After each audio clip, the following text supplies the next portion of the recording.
प्रभू येशू ख्रिस्तामध्ये सलाम. देवाचं वचन या भक्तीमध्ये मी तुम्हा सर्वांचं प्रभू येशू ख्रिस्ताच्या नावामध्ये स्वागत करत आहे. आजच्या मननासाठी आपण स्तोत्रसंहिता याचा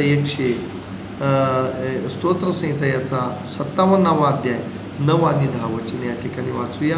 हे प्रभू, लोकांमध्ये मी तुझे उपकार स्मरण करीन, राष्ट्रामध्ये तुझी स्तोत्रे गाईन, कारण आकाशापर्यंत तुझी दया व गगनापर्यंत तुझे सत्य थोर आहे. त्या ठिकाणी दावीद राजा परमेश्वराची आठवण करत आहे, परमेश्वराचं आभार मानत आहे, परमेश्वराचं उपकार मानत आहे आणि अशासाठी तो लोकांमध्ये देवाचं आठवण करत आहे, लोकांमध्ये देवाचं उपकार आणि आभार मानत आहे आणि तो सगळीकडे जाऊन राष्ट्रामध्ये देवाची स्तुती करत आहे.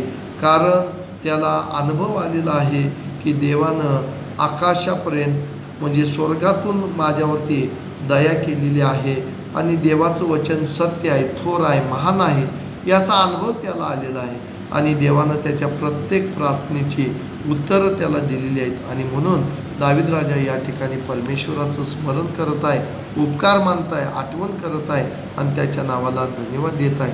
आणि म्हणून आम्ही देखील त्याच्या नावाला धन्यवाद देण्यासाठी, आम्ही देखील परमेश्वराचं उपकार स्मरण करण्यासाठी, आठवण करण्यासाठी आणि परमेश्वराची दया कृपा आम्हाला प्राप्त होण्यासाठी आपण देवावरती विश्वास ठेवूया, धार्मिक जीवन जगूया आणि नक्कीच दाविदाला जो आशीर्वाद प्राप्त झाला तोच आशीर्वाद आम्हालाही मिळेल आणि आम्ही दाविदासारखं त्याची स्तुती करेन, उपकार स्मरण करेन, आठवण करेन आणि त्याच्या नावाला आपण धन्यवाद देत राहील. आपण प्रार्थना करूया.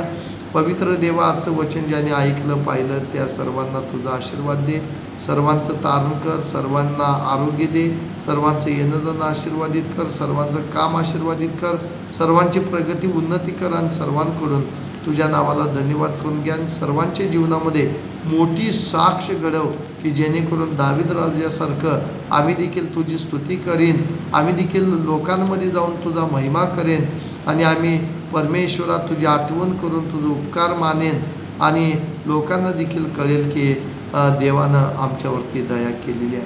असं होऊ दे बाप्पा आणि त्याद्वारे तुझ्या नावाचं गौरव उद्यास तू कर. येशूच्याच नावामध्ये मागतो म्हणतो बाप्पा एक आमेन. माझ्या चॅनलला तुम्ही लाईक करा, शेअर करा, कमेंट बॉक्समध्ये तुमच्या प्रार्थना विनंत्या लिहून पाठवा. मी नक्कीच तुमच्यासाठी प्रार्थना विनंती करेन आणि माझा स्वर्गीय पिता तुम्हाला स्वर्गातून उत्तर देईल. त्याच पद्धतीनं माझ्या चॅनलचं तुम्ही सदस्य व्हा, म्हणजे रोज तुम्हाला देवाचं वचन ऐकायला आणि पाहायला मिळेल आणि रोज देवाचं वचन ऐकण्याच्या आणि पाहण्याच्याद्वारे तुम्ही रोज आणि रोज आशीर्वादित व्हाल. आमेन.